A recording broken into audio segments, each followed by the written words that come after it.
वापस से Google interview का क्वेश्चन आ चुका है और ये क्वेश्चन एक्चुअली में हार्ड है और यहाँ पर आप लोग पॉइंट्स भी देख सकते हैं। यहाँ पर 8 पॉइंट मिलेगा अगर आप लोग इसको सॉल्व करते हैं। तो आज का जो ये क्वेश्चन है इसके नियम को मैं थोड़ा बदल रहा हूँ। आप लोगों को क्या करना है कि आप लोगों को बस बताना है कि इसके अंदर क्या कॉन्सेप्ट लग रहा होगा, कौन सा एल्गोरिदम लग रहा होगा, बस उसका नाम मुझे बताना है कि यहाँ पर हम लोग क्या लगा रहे होंगे, कौन सा एल्गोरिदम लगा रहे होंगे, और जो इसका आंसर सबसे पहले सही देगा उसके कमेंट को मैं पिन कर रहा हूँ। तो क्वेश्चन हम लोग समझते हैं सबसे पहले। तो क्वेश्चन यहाँ पर यह है कि हम लोग को एक एरे दिया गया है, एरे के अंदर हर एक पोजीशन पर एक किताब है जिसका नंबर ऑफ पेजेस हम लोग को मिला है। जैसे कि एक किताब है जिसका 12 पेजेस है, एक किताब है जिसका 34 है, 67 है, 90 है, उस तरीके से आप लोगों को किताब दिया गया है। अब उसके बाद यहाँ पर क्या है कि नंबर ऑफ स्टूडेंट दिया गया है, मतलब कि ये जो एरे है इसके अंदर किताब दिया गया है पर्टिकुलर पेजेस के साथ, और आप लोग क्या करना है कि इतने नंबर ऑफ स्टूडेंट्स के अंदर इसको डिवाइड करना है। सिंपल, इतने नंबर ऑफ स्टूडेंट्स के अंदर आप लोग डिवाइड करना है। कैसे डिवाइड कर सकते हैं, एक स्टूडेंट को 12 दे दिया मैंने और बाद बाकी को तीनों किताब दे दिया। फिर मैंने क्या किया, एक स्टूडेंट को 12 34 वाला दिया, उसके बाद 67 90 वाले एक जन को दे दिया, फिर 12 34 67 फिर 90 वाले एक जन को दे दिया। और एक चीज़ आप लोगों को ध्यान रखना है कि आप लोग कंटिन्यूअस फैशन में ही बुक्स को एलोकेट कर सकते हैं। ऐसा नहीं कि 12 वाले एक स्टूडेंट को दिया और उसी स्टूडेंट के 90 वाले दे दिए। आप लोग अगर 12 किताब दे रहे हैं तो आप या तो उसको 12 दीजिए, बस 12 दीजिए। अगर आप लोग देना चाहते हैं और किताब तो आप 34 आप लोगों को पहले देना पड़ेगा, और किताब देना चाहते हैं तो फिर 67 देना होगा। मतलब एक लाइन से ही किताब एलोकेट कर सकते हैं आप लोग। अब क्या करना है कि आप लोगों को जो जिस पार्ट में डिस्ट्रीब्यूट कर रहे हैं, जैसे 12 और 34 12 और मैंने इस सेट में डिस्ट्रीब्यूट किया मान लीजिए, तो मुझे फाइंड करना है कि इसमें से मैक्सिमम नंबर ऑफ पेजेस पढ़ कौन रहा है, उसको मैं कैलकुलेट करूंगा। फिर अगले सिचुएशन में जाऊंगा, मैक्सिमम कौन पढ़ रहा है उसको कैलकुलेट करूंगा। फिर अगले सिचुएशन में मैक्सिमम कौन पढ़ रहा है उसको कैलकुलेट करूंगा। तो यहाँ पर 3 सिचुएशन है, मैक्सिमम कौन पढ़ रहा है उसका वैल्यू मुझे यहाँ पर पता है। अब मेरा क्वेश्चन ये है कि आप लोगों को बताना है कि यहाँ पर ये जितना भी मैक्सिमम आ रहा है उसमें से मिनिमम वैल्यू क्या होगा। अगर मैं इस फैशन में डिस्ट्रीब्यूट करूँ तो 191 मैक्सिमम पढ़ना पड़ेगा, इस फैशन में डिस्ट्रीब्यूट करूँ तो 157 मैक्सिमम पढ़ना पड़ेगा, और यहाँ पर इस फैशन में डिस्ट्रीब्यूट करूँ तो 113 मैक्सिमम पढ़ना पड़ेगा। तो यहाँ पर 113 बाकी सारे सॉल्यूशन में मिनिमम है, तो उसको हम लोग को यहाँ पर रिटर्न करना है। तो यहाँ पर ऐसा जरूरी नहीं है कि आप लोग 2 स्टूडेंट में ही डिस्ट्रीब्यूट कर रहे हो, 3 स्टूडेंट का भी केसेस हो सकता है। तो यहाँ पर 2 स्टूडेंट का एग्जाम्पल दिया, तो 3 स्टूडेंट होगा तो आप लोग 12 एक जन को दे सकते हैं, 34 67 एक जन को, फिर 90 एक जन को, या फिर 12 34 फिर 67 90 एक और जन को। तो इस तरीके से आप लोग डिस्ट्रीब्यूट कर सकते हैं। अब आप लोगों को से मेरा सवाल ये है कि आप लोग मतलब आप लोग एक एल्गोरिदम का इस्तेमाल करते हैं, तो वो एल्गोरिदम आप लोग गेस करना है कि यहाँ पर लगेगा क्या। मैं थोड़ा सा हिंट देता हूँ, यहाँ पर कोई सर्चिंग एल्गोरिदम आप लोग इस्तेमाल करते हैं, कोई सर्चिंग एल्गोरिदम जो होता है वो आप लोग इस्तेमाल करते हैं। तो आप लोग बताना है कि वो सर्चिंग एल्गोरिदम का नाम क्या है जो कि यहाँ पर यूज़ हो रहा होगा। और एक चीज़ और भी अगर एक हिंट चाहिए तो मैं यहाँ पर आप लोग टाइम कॉम्प्लेक्सिटी दिखाता हूँ। तो यहाँ पर एक्सपेक्टेड जो टाइम कॉम्प्लेक्सिटी है वो big of n log n है, ध्यान दीजिएगा इस चीज़ पर। और एक्सपेक्टेड स्पेस कॉम्प्लेक्सिटी यहाँ पर बिग ऑफ 1 है, यानी कि कांस्टेंट स्पेस है। तो आप लोग अब कमेंट करना है कि क्या एल्गोरिदम यहाँ पर लगने वाला। मैंने आप लोगों को हिंट दिया सर्चिंग का, और मैंने आप लोगों को टाइम कॉम्प्लेक्सिटी भी बताया है। तो आप लोग बस कमेंट करिए यहाँ पर क्या है। तो यहाँ पर देखते हैं कि हमारा टास्क क्या है। You don't need to read input और आउटपुट, यहाँ पर मतलब बहुत कुछ लिखा है, क्या क्या लिखा है पता नहीं। तो हम लोग का करना क्या है कि हम लोग को या तो आंसर रिटर्न करना है, अगर आंसर नहीं मिल रहा है तो हम लोग को यहाँ पर -1 रिटर्न करना है। तो यहाँ पर यही करना है, हम लोग को आंसर रिटर्न करना है जो कि 113 है इस केस में, या तो हम लोग को -1 रिटर्न करना है। अब आप लोग को बताना है कि क्या होने वाला अप्रोच, जल्दी से कमेंट करिए, सोचिए कि क्या लग सकता है। यहाँ पर मैंने आप लोगों को बहुत ज़्यादा हिंट दे दिया है। तो अब मैं रिवील करता हूँ यहाँ पर क्या एल्गोरिदम, क्या अप्रोच यहाँ पर लग रहा होगा। तो यहाँ पर हम लोग बाइनरी सर्च का इस्तेमाल कर रहे होंगे।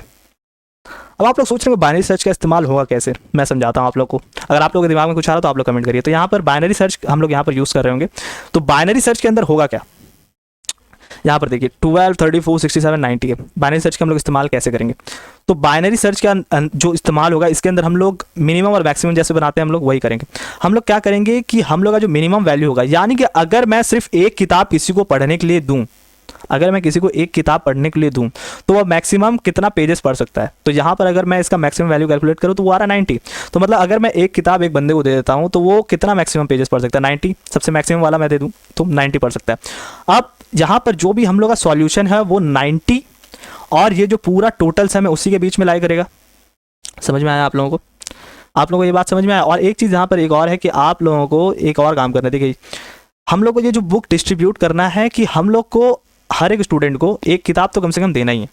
तो हम लोग का जो आंसर है वो किस रेंज में लाई कर रहा होगा, जैसे कि मैंने बताया आप लोग कंटिन्यूअस फैशन यूज़ होगा। तो कंटिन्यूअस फैशन कहाँ होता है, बाइनरी सर्च के अंदर यूज़ होता है। तो यहाँ पर हम लोग का जो आंसर है वो किस किस रेंज में लाई कर रहा होगा। अगर मेरे को सिर्फ एक किताब देना हो तो मैं मैक्सिमम नंबर वाला किताब अगर किसी बंदे को दे दूँ तो वो उतना नंबर ऑफ पेज उसको पढ़ना ही पड़ेगा। तो वो यहाँ पर मिनिमम टू मिनिमम अगर किसी को पेज पढ़ना होगा तो मैं मैक्सिमम जो किताब है वही उसका आंसर होगा। तो यहाँ पर 90 से स्टार्ट होगा और यहाँ पर एकदम मतलब ये रेंज किस रेंज में लाई करेगा, 90 से स्टार्ट होगा और ये पूरा जो टोटल सम है उसके बीच में लाई कर रहा होगा। यानी कि जो हमारा आंसर है, जो कि सम का आंसर है, उसका मिनिमम पार्ट होगा 90 और मैक्सिमम पार्ट होगा ये पूरा टोटल सम। तो अब हम लोग को एक रेंज मिल गया कि अब हम लोग को हमारा जो सम होने वाला है वो 90 से, मतलब कि इस एरे का जो मैक्सिमम वैल्यू है उससे ले करके जो पूरा एरे का टोटल सम है, जो कि हम लोग का जो मैक्सिमम बनने वाला है, तो यहाँ पर जो इस एरे का मैक्सिमम है वो हमारा मिनिमम वैल्यू होगा, जो पूरा टोटल सम है वो मैक्सिमम वैल्यू होगा। तो इन दोनों के बीच में ही हमारा आंसर लाई कर रहा होगा। तो अब हम लोग यहाँ पर बाइनरी सर्च लगाएंगे। तो हम लोग यहाँ पर क्या करेंगे मैं दिखाता हूँ। तो इस पूरे का जो टोटल सम है वो कितना होने वाला है, तो मैंने यहाँ पर कैलकुलेट करके रखा है। तो यहाँ पर 203 आ रहा है। तो हमारा रेंज क्या है, 90 से 203। अब हम लोग क्या सिस्टम लगाते थे कि हम लोग यहाँ पर मिड फाइंड करते थे, क्या करते थे, मिड फाइंड। तो यहाँ पर मिड फाइंड करते हैं, कितना आ रहा है मिड। तो यहाँ पर 90 + 203 = 2, और यहाँ पर करते हैं इसको डिवाइड 2 से। तो यहाँ पर मिड आ रहा है अराउंड हम लोग का 146।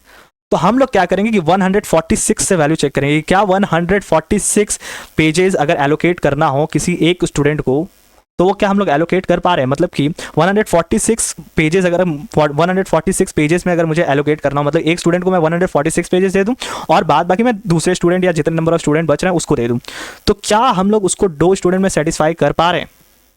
यानी कि अगर मुझे इसको 2 पार्ट में डिवाइड करना है तो मैं क्या ऐसा सम, मतलब 146 के अंदर वो रेंज वैल्यू लाई कर रहा है, हम लोग वो चेक करेंगे। अगर वो लाई कर रहा है तो हम लोग क्या करेंगे कि अब बोलेंगे कि ये जो अगर मान लीजिए मिड में लाई कर जाता है, यानी कि 146 के फॉर्म में हम लोग एलोकेट कर सकते हैं। तो एक बार चेक करते हैं कि 100 मतलब 12, 34, 67 का सम कितना आ रहा है, चेक करते हैं। क्लियर 12, काम करते वापस से, क्लियर 12, 34 और यहाँ पर 67। तो ये क्या हुआ, ये क्या ठीक से सम नहीं हो रहा है क्या यहाँ पर। 12 + 67 प्लस और यहाँ पर 34 और इक्वल्स टू यहाँ पर 113 आ रहा है। तो यहाँ पर अगर मैं इस एरे को 2 पार्ट में डिवाइड करूँ, जिसके अंदर मैं ये 3 किताब किसी एक जन को दूँ और ये 1 किताब किसी एक जन को, तो जो उसका वैल्यू आ रहा है वो 146 से कम के अंदर आ रहा है। यानी कि अगर कम, मतलब मिड के अंदर ये सेटिस्फाई कर जा रहा है, मतलब कि 146 वाला जो मिनिमम पेजेस वाले के अंदर वो सेटिस्फाई अगर कर रहा है, तो मैं क्या करूँगा, मिड से कम में चेक करूँगा। यानी कि अब मैं बोलूँगा कि 90 से 145 के अंदर चेक करोगे, क्या पॉसिबल है। तो हम लोग वापस से क्या करेंगे 90 + 145, अरे यार 145 = 235 आ रहा है, उसको हम लोग डिवाइड करते हैं 2 से। तो यहाँ पर 117 आ रहा है। अब हम लोग सेम चीज़ यहाँ पर चेक करेंगे, क्या इस रेंज में वैल्यू लाई कर सकता है। मतलब कि अगर किसी एक स्टूडेंट को कहा जाए कि तुम इतना मैक्सिमम पेजेस पढ़ो, तो क्या वो पढ़ पा रहा है। यानी कि 2 स्टूडेंट में हम लोग कुछ इस तरीके से डिवाइड कर पा रहे हैं कि वो जो रेंज आ रहा है, हम लोग का आंसर जो आ रहा है वो 117 के अंदर लाई कर जाए। तो हाँ आ रहा है। अब हम लोग क्या करेंगे, वही सेम काम। अब हम लोग क्या करेंगे, जो मैक्सिमम वैल्यू है अब उसको 117 से घटा के 116 कर देंगे। तो हम लोग का क्या होगा, 90 से 116 हो जाएगा हम लोग का रेंज, और यहाँ पर डिवाइड करेंगे उसको 2 से। तो ऐसा प्रोसीजर हम लोग कंटिन्यू करते रहेंगे। अगर मिड के अंदर लाई कर जा रहा है हमारा आंसर, तो हम लोग क्या करेंगे कि मैक्स को मिड -1 कर देंगे, और अगर लाई नहीं कर रहा है तो हम लोग क्या करेंगे, मिनिमम को मिड +1 कर देंगे। तो यही सेम काम हम लोग पूरा प्रोसीजर को फॉलो करेंगे और एट द एंड हम लोग को आंसर मिल रहा होगा। तो यहाँ पर मैं क्या करता हूँ, जल्दी से कोड करना स्टार्ट करता हूँ, नहीं तो आप लोगों को ठीक से समझ में नहीं आएगा। तो कोड हम लोग क्या करेंगे, जैसा कि मैंने आप लोगों को बताया, हम लोग सबसे पहले एक चीज़ चेक कर लेते हैं कि अगर हम लोग का जो एरे का जो लेंथ है वो इक्वल्स टू 0 है, मान लीजिए, मतलब कुछ है ही नहीं, तो हम लोग क्या कर देते हैं, यहाँ पर रिटर्न कर देते हैं -1। ठीक है, सिंपल। अब जैसे कि मैंने आप लोगों को बताया कि हम लोग को रेंज फाइंड करना होगा, तो हम लोग का यहाँ पर मिनिमम क्या होगा, मिनिमम इस एरे का जो मैक्सिमम वैल्यू होगा वो होगा। तो हम लोग एक काम करते हैं, इसको अभी फिलहाल के लिए 0 करते हैं, हम लोग एक फंक्शन बनाते हैं। तो यहाँ पर फंक्शन हम लोग क्या होगा, स्टैटिक फाइंड मैक्स कर लेते हैं, और इसके अंदर हम लोग एक एरे मंगा लेते हैं अपना, और यहाँ पर जो लेंथ है वो भी मंगा ही लेते हैं, बेकार कैलकुलेट कौन करेगा। तो यहाँ पर ये हमारा एरे है बाय द वे। तो हम लोग एक मैक्सिमम बनाते हैं, मैक्स = यहाँ पर 0 रख लेते हैं, और फॉर जैसे हम लोग मैक्सिमम फाइंड करते हैं, सिंपल सा, मतलब पूरा लूप में ट्रैवर्स करेंगे हम लोग और हम लोग को मैक्सिमम मिल जाएगा। तो i++, अब लोग यहाँ पर चेक करते चलेंगे, तो जो भी वैल्यू है वो क्या मैक्स से अगर बड़ा होता है तो चेंज कर दो, नहीं तो ज़रूरत नहीं है। a(i) > मैक्स, अगर ग्रेटर दैन होता है तो मैक्स को क्या कर दो, a(i) के बराबर कर दो, सिंपल। तो इससे हम लोग का क्या होगा कि मैक्सिमम वैल्यू रिटर्न हो जाएगा। तो यहाँ पर रिटर्न भी कर देते हैं, रिटर्न मैक्स, और यहाँ पर हम लोग को इसका रिटर्न टाइप करना होगा इंट। तो इससे ये मेथड हम लोग अगर कॉल करते हैं तो इससे होगा क्या कि हम लोग को मैक्सिमम वैल्यू मिल जाएगा। तो उसको मैं मिनिमाइज कर देता हूँ, तो यहाँ और मिनट पे क्या कर लेता हूँ, यहाँ पर फाइंड मैक्स को कॉल कर लेता हूँ। फाइंड मैक्स के अंदर हम लोग एरे भेज देते हैं, और यहाँ पर हम लोग का n जो भी वैल्यू। अब हम लोग क्या करना है कि यहाँ पर यहाँ पर सम कैलकुलेट करना है जो कि हम लोग का मिनिमम होगा, क्योंकि हम लोग का जो इसका मैक्सिमम वैल्यू है और जो पूरा टोटल सम है उसी के बीच में हम लोग का वैल्यू लाई करने वाला है। तो यहाँ पर हम लोग पहले इसको जीरो कर देते हैं और यहाँ पर एक फॉर लूप चलाते हैं। काम करते हैं, यहाँ से फॉर लूप कॉपी कर लेते हैं। ये जो फॉर लूप है इसको कॉपी कर लिया जाए और इसको कॉपी करके यहाँ पर पेस्ट कर देते हैं। ठीक है, और ये तो हम लोग को नहीं चाहिए। मैक्स के अंदर क्या करेंगे, max is equals to max plus A of I. ठीक है, तो यहाँ पर हम लोग का क्या होगा कि हम लोग का जो मैक्सिमम है वो कैलकुलेट हो जाएगा, जो कि हम लोग का पूरा टोटल सम है वो कैलकुलेट हो जाएगा इसके अंदर। अब नेक्स्ट चीज़ आता है कि हम लोग यहाँ पर एक वाइल लूप चलाएंगे, लेकिन अब हम लोग को पता करना होगा कि हम लोग का जो वैल्यू है वो लाई कर रहा है कि नहीं मिड के अंदर। तो उसके लिए हम लोग को एक फंक्शन का जरूरत होगा जो कि ये काम करके देगा हम लोग से वो जो टारगेट वैल्यू है। जैसे कि यहाँ पर हम लोग का सबसे पहले क्या आ रहा था, वापस से कैलकुलेट कर लेते हैं। सबसे पहले हम लोग का क्या आ रहा था कि हम लोग का 203 प्लस 90 जो वैल्यू है डिवाइडेड बाय 2, तो यहाँ पर आ रहा था 146 के अराउंड वैल्यू आ रहा था। तो आप लोग को चेक भी तो करना होगा कि हम लोग का 146 के अंदर वैल्यू लाई कर रहा है कि नहीं। मतलब कि अगर मैं इस बुक को 2 पार्ट में डिस्ट्रीब्यूट करूँ तो उसका आंसर जो आ रहा है वो 146 के अंदर में है भी या फिर नहीं। तो उसको चेक करने के लिए हम लोग को यहाँ पर एक और फंक्शन क्रिएट करना होगा। तो फंक्शन बनाते हैं हम लोग स्टैटिक बूलियन बना लेते हैं, बूलियन। और यहाँ पर बूलियन के अंदर क्या नाम दे इसको, इस पॉसिबल कर देते हैं। तो इस पॉसिबल के अंदर हम लोग को क्या करना होगा, 3 पैरामीटर लग रहा होगा। तो 3 पैरामीटर क्या क्या होगा, हम लोग को एरे चाहिए होगा अपना, और उसके बाद इंट एम चाहिए होगा। एम क्या है, नंबर ऑफ स्टूडेंट है, आप लोग कोई भी पैरामीटर के नाम से ले सकते हैं। उसके बाद यहाँ पर हम लोग का इंट टारगेट रख लेते हैं, मतलब टारगेट वैल्यू के अंदर अचीव हो पा रहा है कि नहीं। अब हम लोग इसको चेक कैसे करेंगे, यहाँ पर भी एक कॉन्सेप्ट है। तो यहाँ पर हम लोग कर क्या रहे होंगे, हम लोग क्या करेंगे कि हम लोग जो कि मान लीजिए 146 है अभी वैल्यू हम लोग का, हम लोग क्या करेंगे सबसे पहले सम कैलकुलेट करेंगे। सम कैलकुलेट करेंगे 12, सम के अंदर 12 ऐड करेंगे। ठीक है, 146 से अभी भी कम है। फिर जो सम था 12 प्लस 34 अभी भी 146 से कम है। फिर उसके बाद हम लोग उसके अंदर 67 ऐड करेंगे, अभी भी 146 से कम है। अब हम लोग जैसे ही 90 ऐड करते हैं उसके अंदर, 90 जैसे ही हम लोग ऐड करते हैं तो वैल्यू एक्सीड कर जा रहा है। तब हम लोग क्या करेंगे, स्टूडेंट के वैल्यू को बढ़ा देंगे, स्टूडेंट के वैल्यू को बढ़ा देंगे। मान लीजिए अगर हम लोग का 40 होता मान लीजिए अगर वैल्यू हम लोग का, तो हम लोग क्या होता है 12 करते सम 40 से छोटा है अभी, फिर उसके बाद 34 ऐड करते 46 उससे बड़ा हो गया, मतलब कि मिड के अंदर वो एग्जिस्ट नहीं कर सकता। तो स्टूडेंट का वैल्यू क्या हो गया, 1 प्लस प्लस हो गया। अब उसके बाद 1 प्लस प्लस करने के बाद हम लोग चेक करेंगे फिर सम प्लस 67 करेंगे, मतलब सम को वापस से 0 से इनिशियलाइज करेंगे और फिर उसके अंदर 67 ऐड करेंगे फ्रेश। और उसके बाद चेक करेंगे क्या वो 40 से छोटा है, नहीं 40 से छोटा नहीं, फिर हम लोग स्टूडेंट को बढ़ा देंगे, स्टूडेंट प्लस प्लस कर देंगे। फिर यहाँ पर हम लोग क्या करेंगे, फिर हम लोग स्टूडेंट को जैसे ही बढ़ाते हैं तो वापस से हम लोग आएंगे 90 के अंदर, क्या वो 40 से छोटा नहीं। तो यहाँ पर स्टूडेंट कितना लग गया, 3 स्टूडेंट लग गया अगर हम लोग 40 के केस में देखते हैं। लेकिन 146 के अंदर ये 3 ठो का वैल्यू 1 था और उसके बाद हम लोग ने वैल्यू बढ़ाया स्टूडेंट का, फिर 90 पे आए, फिर हम लोग ने वैल्यू बढ़ाया। तो यहाँ पर रिटर्न हम लोग क्या कर रहा है, 2 ही रिटर्न कर रहा है। तो कुछ इस तरीके से हम लोग चेक करेंगे। तो यहाँ पर एक वेरिएबल बनाएंगे सम के नाम से, सम इज इक्वल्स टू 0 और उसके बाद int F is equals to 1। तो यहाँ पर एफ इज इक्वल्स टू 1 क्यों कर रहे हैं, क्योंकि हम लोग को पता लगाना है कि नंबर ऑफ स्टूडेंट कितना लगने वाला है इस सम के लिए, मतलब जिस सम में हम लोग जिस रेंज में हम लोग चेक करना चाह रहे हैं। तो यहाँ पर एक लूप चलाएंगे, लूप हम लोग का सिंपल चलेगा I less than A dot length तक और आई प्लस प्लस, हम लोग मतलब पूरा एरे ट्रैवर्स कर रहे होंगे। अब उसके बाद यहाँ पर हम लोग को सम कैलकुलेट करना है, sum is equals to sum plus A of I. तो यहाँ पर सम के अंदर वैल्यू कैलकुलेट करते चलेंगे और उसके बाद हम लोग चेक करेंगे कि क्या सम का वैल्यू ग्रेटर देन हो गया टारगेट से। अगर ग्रेटर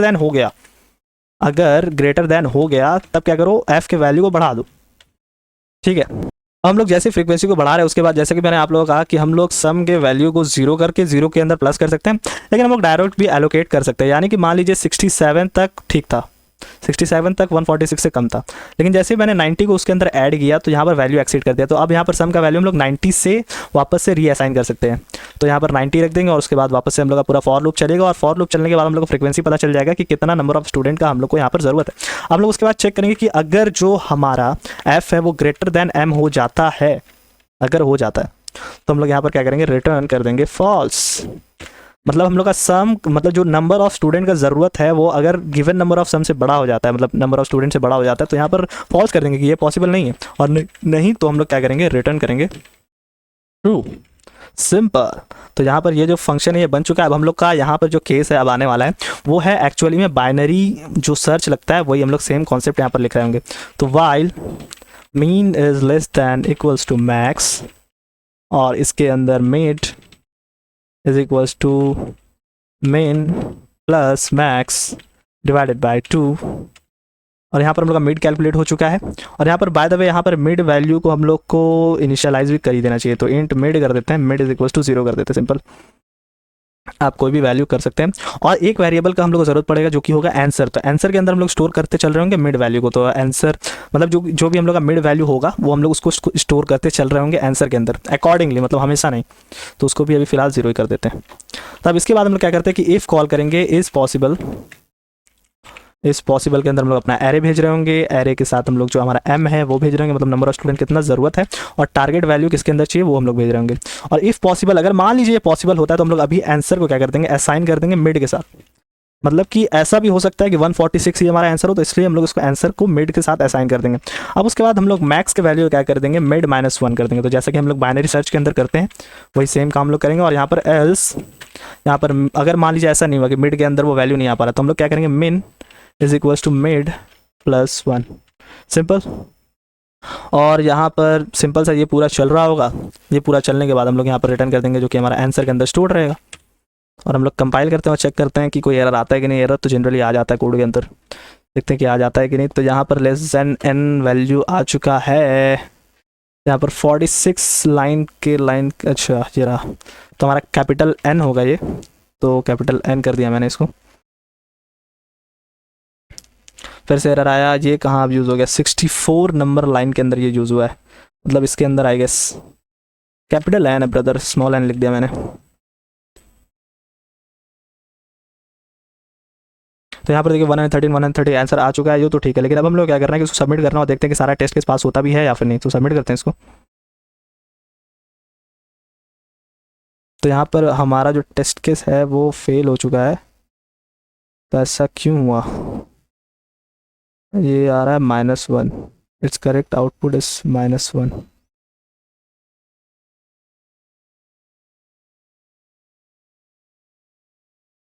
ओके यहाँ पर एक और चीज़ हम लोग को फिक्स करना होगा, जो कि यहाँ पर ये है कि हम लोग का ए डॉट लेंथ 0 के बराबर अगर होता है तो -1 करेंगे।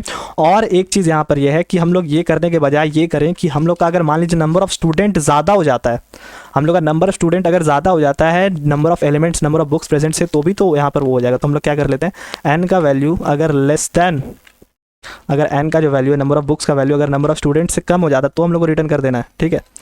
तो यहाँ पर रिटर्न कर सिंपल से कंपाइल करते हैं। तो ऐसा आप लोग चेक कर ले, तो यहाँ पर एक ब्लंडर हो गया था। तो अब उसके बाद हम लोग यहाँ पर सबमिट करते हैं। अब चेक करते हैं कोई वैल्यू ठीक ठीक आ रहा है कि नहीं। तो यहाँ पर टेस्ट के सारा रन करना स्टार्ट हो चुका है, बहुत तेज़ी से रन कर रहा है 13। ओके सारा सक्सेसफुल हो चुका है यहाँ पर। तो आप लोगों का काम आप लोगों को समझ में तो आ गया होगा। अगर आप लोगों को ये वीडियो ज़रा भी अच्छा लगा तो आप लोग क्या करिए, सबसे पहले इस वीडियो को शेयर कर दीजिए।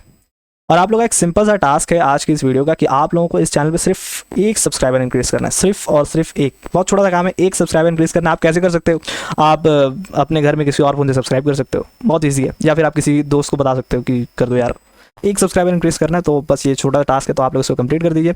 मिलते हैं इसके नेक्स्ट वाले वीडियो के अंदर। Till then good bye.